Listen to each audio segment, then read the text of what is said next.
The federal, Pahang, and Terengganu governments must immediately cancel all approvals given to CAA Resources and its subsidiaries for bringing disrepute to Malaysia.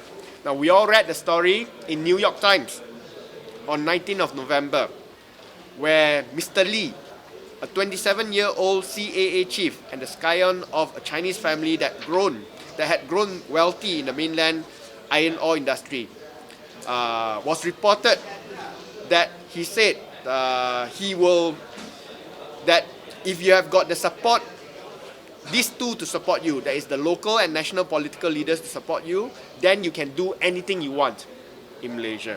Okay, Mr. Lee, who owns 56% of CAA, said that he had paid for each of the ruling party politicians with indirect stakes in the mine to receive the royally granted title of Datuk, which roughly translates to the Honourable.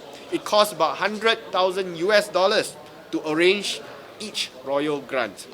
Although anti-corruption groups have campaigned against such arrangements, particularly indirect stakes, Mr. Lee said he was simply following common practices in Malaysia. A government-linked industry group in Beijing announced plans on October 24th to introduce standards for Chinese companies in areas such as labour rights, etc. Now, while Mr. Lee's allegations has embarrassed Malaysia internationally via the widely read New York Times, more importantly is a direct admission by he himself on his involvement with corrupt and reprehensible activities in the country. We welcome a statement by MACC, who said the Commission viewed the allegations seriously and will seek to meet Mr. Lee Yang, the Chairman and Chief Executive of the Chinese-controlled CAA Resources. However, beyond just the investigation by MACC, we should proceed without fear or favour. All three governments, Terengganu, Pahang and the federal government, must take immediate action by immediately withdrawing all approvals to CAA Resources and its subsidiaries to operate in the country.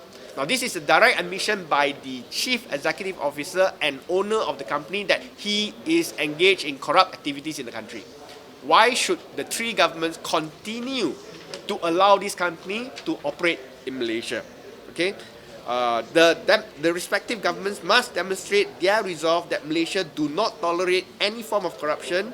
What more from a company which blatantly flaunts and publicizes its corrupt activities in the media? Now, CAA Resources commenced its mining operations in December 2010. The first mine is in Bukit Ibam, Pahang. Okay, the second mine which is being started is in Bukit Besi in Terengganu.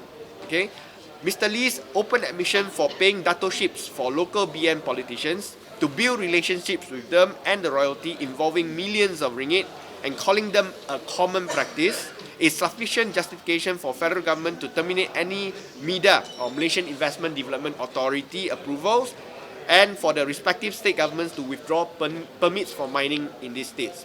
Malaysia must demonstrate that it is not an available for sale banana republic and prove that it does not welcome corrupt businessmen into the country.